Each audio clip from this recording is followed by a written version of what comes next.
Ibihe byiza nshuti y'Imana, kaze kuri uyu munsi w'185 w'umwaka. Ni umwanya wo gutera indi ntambwe nshya kubw'ubuntu bw'Imana yacu. Mwuka w'Imana aje gukora umurimo ukomeye muri twe, kuko utabyishoboza. Imana ije kuguha umutima mushya ukwiriye imirimo yayo. Urwandiko Pawulo yandikiye itorero ry'i Filipi, igice cya 2 umurongo wa 5. Mugire wa mutima wari muri Kristo Yesu.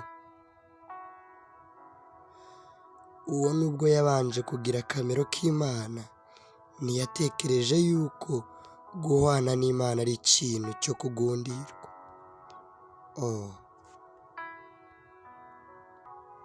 Uwiteka aje kuguha umutima wihangana, umutima ubabarira, umutima uca bugufi, umutima ukunda abandi, umutima ufasha abandi, kuko wowe ntabwo wabyishoboza.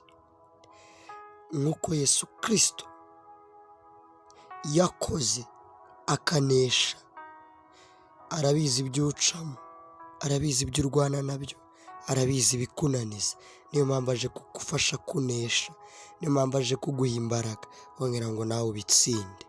Mana, ndagushimye kutatereranya umwana wawe, uje kongera kumuzamura, kongera kumugirira neza, mu izina rya Yesu Kristo.